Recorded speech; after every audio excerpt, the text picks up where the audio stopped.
युवा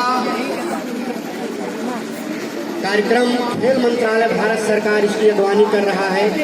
और ये ब्लॉक स्तरीय सभी जगह पर कार्यक्रम हुए हैं और लास्ट में जिला स्तर पर यह कार्यक्रम पूरे जिले लेवल पर हुआ, जिसका अभी हमारे कुछ मित्र शहर में आए जो नहीं माननीय सांसद महोदय बहराइच की पावन धरती भगवान बुद्ध की तपोस्थली से संसद पार्लियामेंट में बहराइच पिछड़े जिले की अगवानी कर रहे या पिछड़े जिले की जो है सदस्यता कर रहे माननीय सांसद महोदय के भी वचनों को हम लोगों ने सुना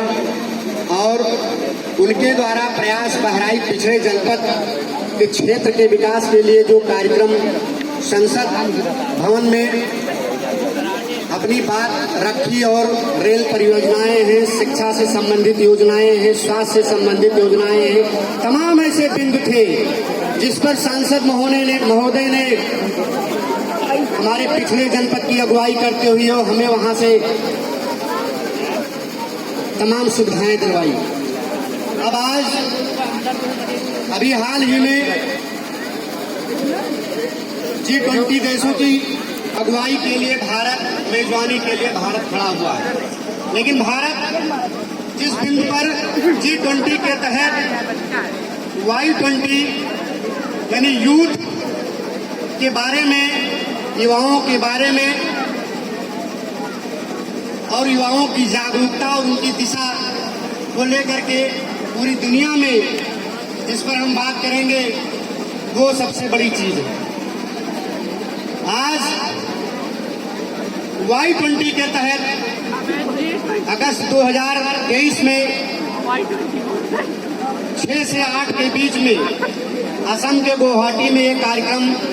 की शुरुआत होने जा रही है, जिसमें युवाओं के प्रति, जिस देश में युवा सक्रिय होंगे, आगे होंगे, एक्टिव होंगे, वही देश आगे बढ़ेगा। भारत पूरी दुनिया में एक ऐसा देश है जहां 80 करोड़ से ज्यादा युवा हैं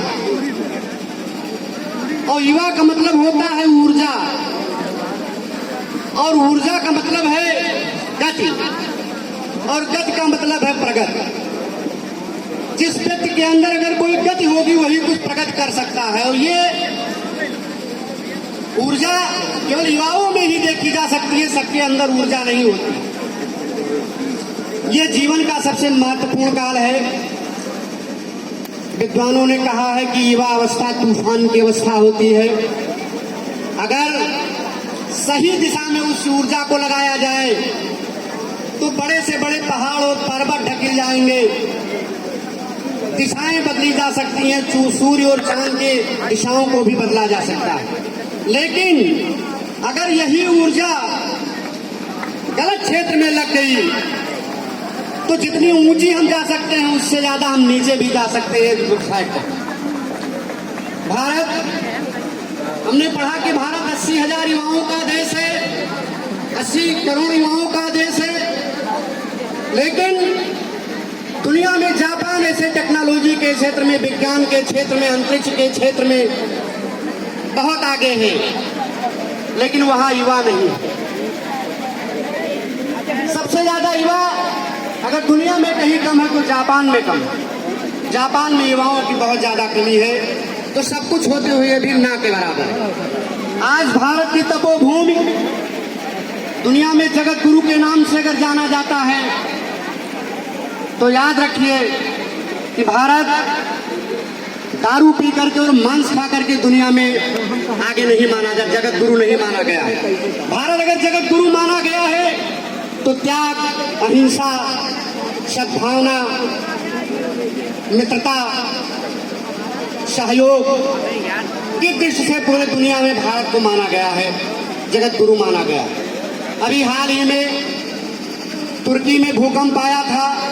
और हम पेपरों में पढ़ा करते, तुर्की भारत का सबसे ज्यादा विरोध करता था, लेकिन हमारी जो एक मानवता है, हमारा एक जो संस्कार है, हमारी जो एक नैतिकता है, हमारे जो वेद ग्रंथ कहते हैं कि वसुधैव कुटुंबकम, भारत पूरी दुनिया हमारा जो जो है परिवार है।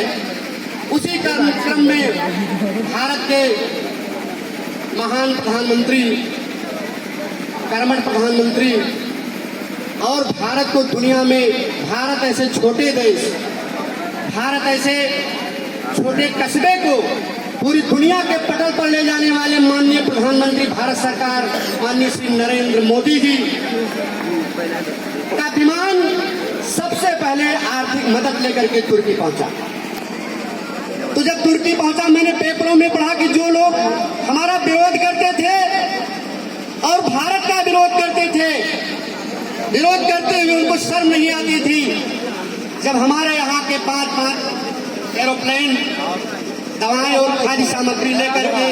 तुर्की एयरपोर्ट पे उतरे, तो वहाँ के शासनाध्यक्ष और राष्ट्राध्यक्ष उसकी अगवानी के लिए एयरपोर्ट पहुंच गए। ये है भारत की मानवता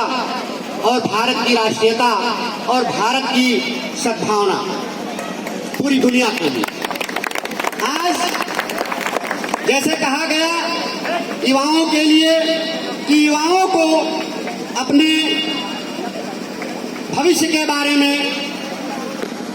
अगर कुछ करना है तो समाज में युवा ही कुछ कर सकता है। हमारे वेद ग्रंथों में लिखा हुआ है कि भगवान राम बहुत कम उम्र के थे, तब उन्होंने रावण में, लंका में जाकर के रावण को मारा। आज समाज के अंदर युवाओं की यही नहीं है, मैं यहाँ खुले मंच से कहता हूँ कि पढ़ लिख करके आप डॉक्टर, इंजीनियर और वैज्ञानिक तो बन ही सकते हैं। सारे लोग अपने बच्चों को बनाने की बात करते हैं। मैं कहता हूं पढ़ लिख करके समाज के अंदर तो अगर कोई IAS है, कोई PCS है, कोई जज है और गलत कर रहा है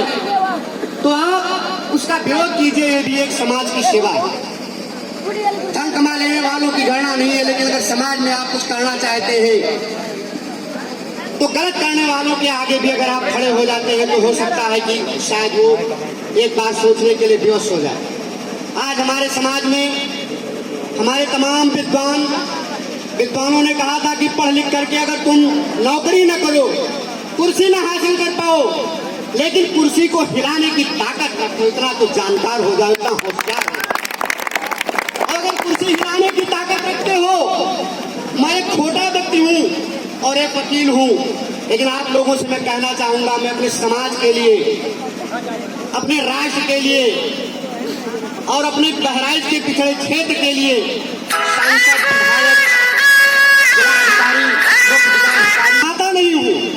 लेकिन समाज के लिए मैंने प्रधानमंत्री को भी मैंने एक पत्र लिखा है, नीति आयोग को मैंने पत्र लिखा है कि बहराइच पिछड़ा क्षेत्र है, हमारे क्षेत्र के लोगों के लिए कम से कम नौकरी चाकरी या कोई विकास की चीजें हैं उनको अलग से व्यवस्था दी जाए। अभी हाल ही में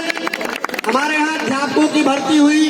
तमाम अध्यापक बाहर से आ गए, लेकिन हम पिछड़े लोग रह गए, ना हमको नौकरी मिल पाई, ना हम उसमें आगे जा पाए।